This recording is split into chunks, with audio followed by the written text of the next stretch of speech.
If you love the Old West, you may think you were born 100 years too late. But the Wild West is still out there, and we'll show you how to find it. This is today's Wild West.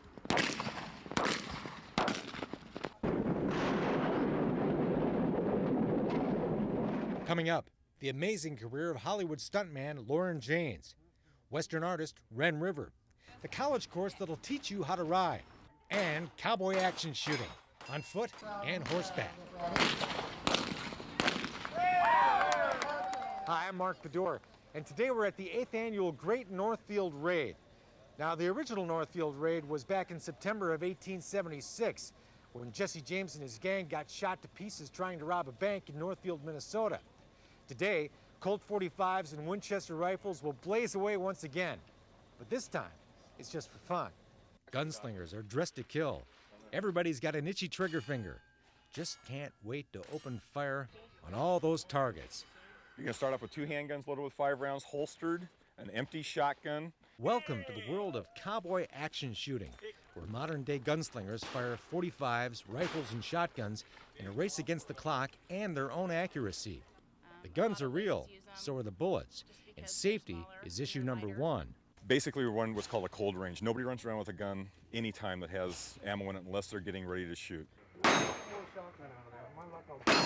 Wolf, the cowboy nickname of Kent Bartels, is in charge. I am the range safety officer for the club that puts this shoot on. Wolf keeps a close eye on all the proceedings.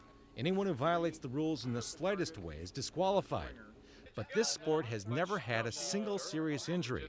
That's because there are lots of built-in precautions. Competitors check in with the loading judge when it's their turn to fire. The judge checks to see that the gun is empty, then watches as the bullets are loaded. With safety assured, the fun can begin.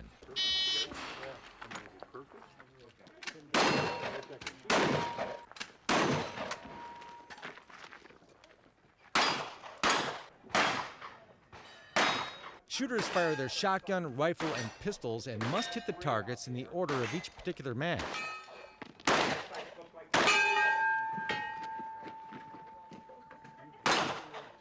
When the shooting stops, the judge rechecks the guns to make sure they're empty. Most of the competitors at this particular stage are men, but the game is open to anyone, like Colorado Katie. You're proof that this is an equal opportunity sport. It's fun. Lee Lindell has been target shooting since she was a kid in Illinois, but this is the most fun with a gun she's ever had.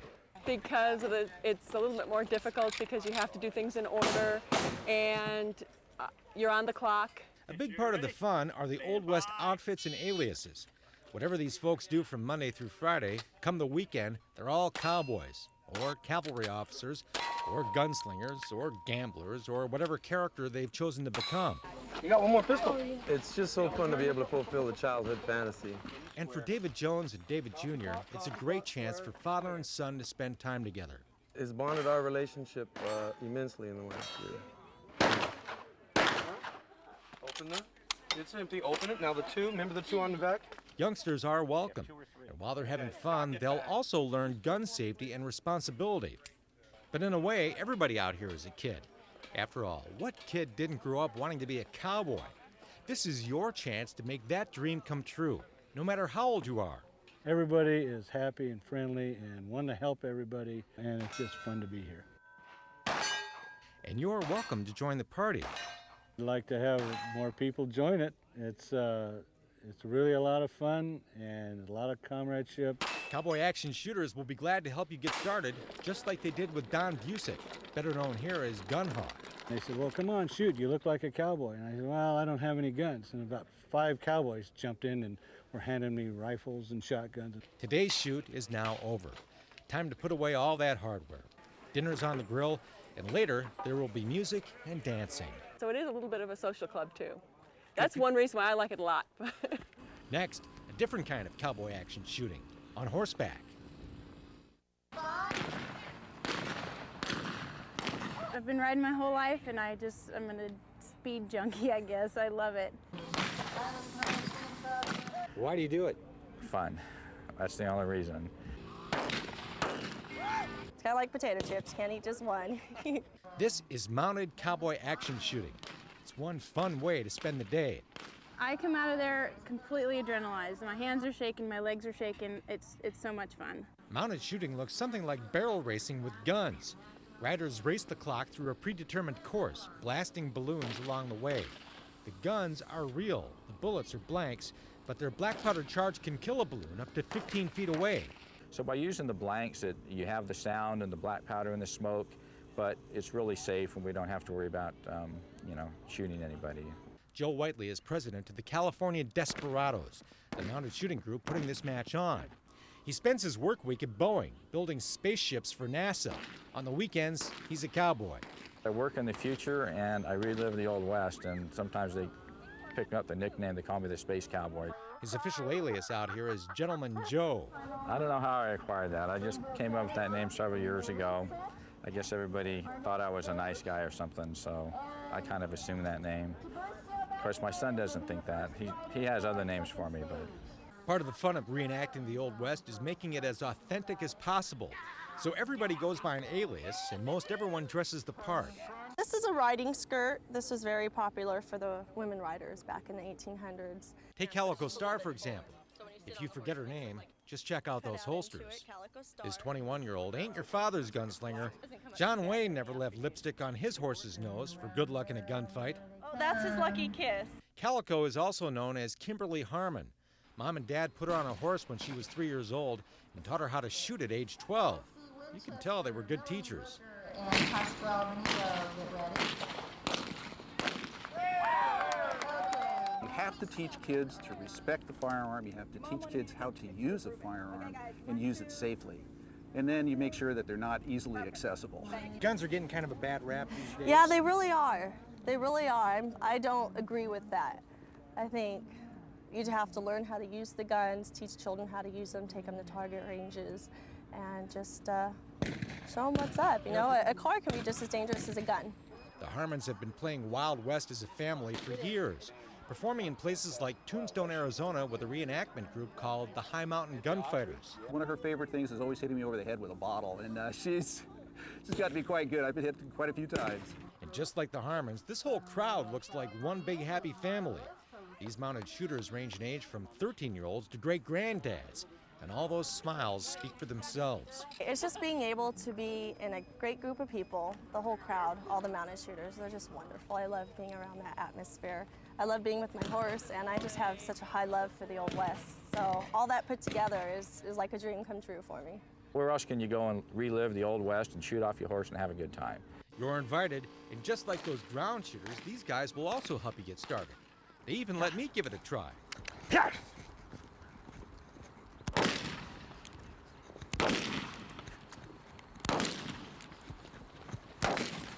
I'm no Calico Star. She and Ken Klein can outride most any man who saddles up with a 6-gun. And while they've both won national titles, the competition seems to take a back seat to just having some down-to-earth fun. It's a lot of fun. And I get to be with my horses, and that's the best part. If the horses weren't involved, I wouldn't do it. Obviously, if you want to be a cowboy-mounted shooter, you first have to know how to ride. And just ahead on today's Wild West, we'll take you to a school that'll teach you how to do just that. The front feet are columns of support. Horseback riding class at Pierce College in Los Angeles. You're going to do 3 things with your horse. You either encourage something to happen, or you discourage something from happening, but in either event, you release the pressure when it does happen. The Pierce College farm makes for a beautiful classroom, but it's a tough class. Just ask Claudia Kenny. Good rider makes it look real simple. A lot simpler than it really is. Yes. The 42-year-old took her very first horseback ride 2 years ago. Started with a trail ride up in the Santa Barbara area and absolutely loved it. It was one of those things I always wanted to do. And so she enrolled in the equestrian program at Pierce. Students here have a lot to do before they ever get in the saddle. Wearing safety helmets, they'll first learn how to catch their horse in a corral, put on the halter, and learn the proper way to tie the animal up at a rail. Then they'll clean out the hooves, brush the coat, and lug over that heavy saddle. That was a workout, let me tell you. And that's the simple part. If you're a weekend cowboy, you might think of horses as something like a 4-legged motorcycle. Just jump on the back, step on the gas, and go. But these beautiful animals aren't robots, and there's a lot more to horses than you might think. A motorcycle doesn't have feelings, doesn't have Heart, doesn't have sensitivity, doesn't have any of the good things that make a horse what it is. Rod Bergen is an accomplished instructor. His clients include the mounted officers of the LA County Sheriff's Department. The biggest misconception is that you kick them to go and you pull back to stop, and that didn't work that way. Bergen teaches what he calls the Zen philosophy of riding. He says instead of using force and violence to control the animal, horse and rider should become one, like dancing partners. Well, same thing. I bring the energy up and my horse follows me. I take my energy down, he follows me on that. He should be listening to my body. We should be riding together. Horses are incredibly sensitive. Their every hair follicle has the same sensitivity as your fingertips. So, when you think about where you want to go, the horse should automatically follow. Now, how does a horse know how to do that? Okay? He knows that because every time you do anything with your mind, your body follows. So right now I'm going to move my eyes to the right. My body, because of all the conditioning, is saying I may be going there. So a whole lot of what they call proprioceptive sensors in my body are setting themselves up to go that way. The horse feels that. It sounds so simple, but Claudia knows better. Is there a little more to this than you thought? Yes. That's an understatement, yes. The problem is that when a person gets on a horse, the first thing that happens is they're afraid they might fall off. So they think the thing to do is to grab with their legs. Well, as soon as you put your leg on a horse, the horse thinks you want him to go. So now the horse starts to go, but you don't want him to go because you're getting concerned, so now you pull back. So we get what we call a whoa-go, okay? Horses go, whoa, go, whoa. Well, that's very confusing. You won't learn how to do this in a day, but you can learn, no matter how old you are. You know, they're kind of intimidating, and maybe I'm afraid to even try. What would you say to me? I'd say we'll put you on a nice, quiet horse, and we make you get your confidence up. And we let you understand that you do have the ability to interact. And as the class works on the finer points of getting into the saddle, skip, skip, skip. Come up to this point here, look straight ahead, and very quietly sit down on your horse. Claudia says it's all been very worthwhile. It's harder than I thought it'd be. It's definitely that. It's harder than I thought it'd be. It's probably more enjoyable than I thought. Now, once you're on a horse, you probably want to stay there, or at least be the one who decides when you get off. But just ahead on today's Wild West, we'll meet a man who made a living out of falling off of horses, legendary Hollywood stuntman Lauren Janes.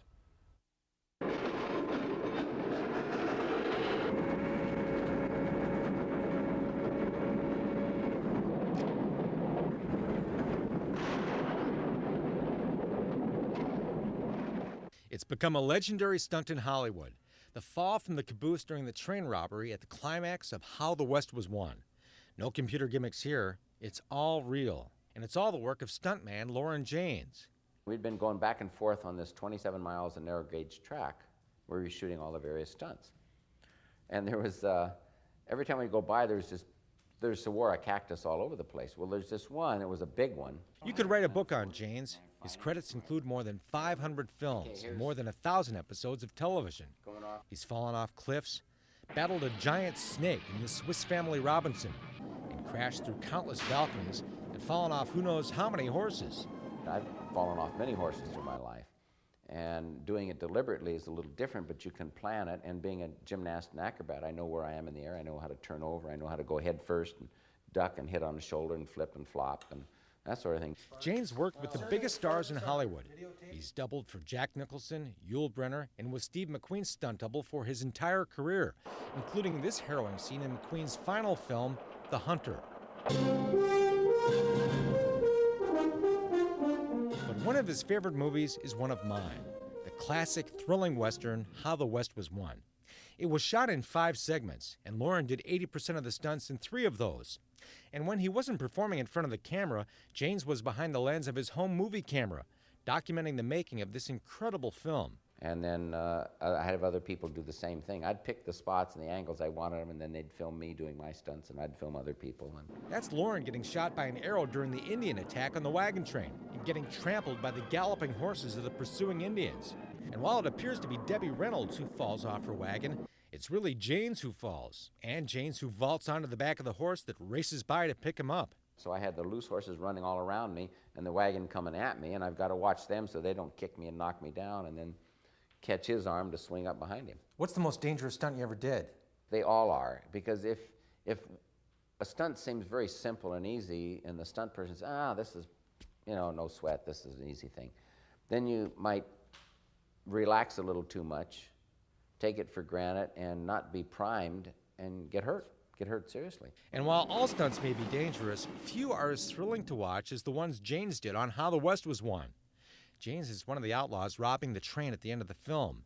The gun battle rages. A bullet breaks the chain holding logs to a flat car, and the logs fly about, tossing outlaws off into the dust.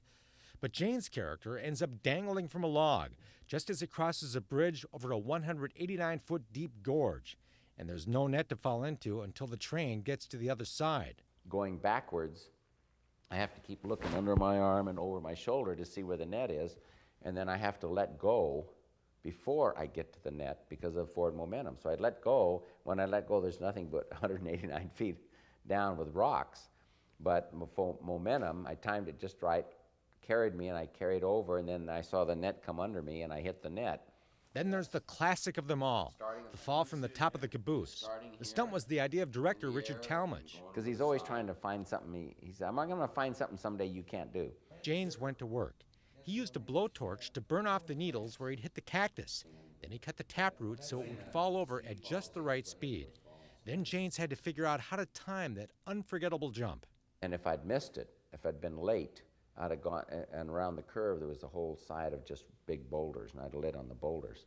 Weren't you ever frightened doing those kinds of stunts? I mean, most people would be terrified to do something like that. Yeah, and that's why they're not stuntmen or stunt women. See, one thing that all stunt people have to have, male or female, because there's great stunt women also, is you can't have fear. If you have fear, you're in trouble.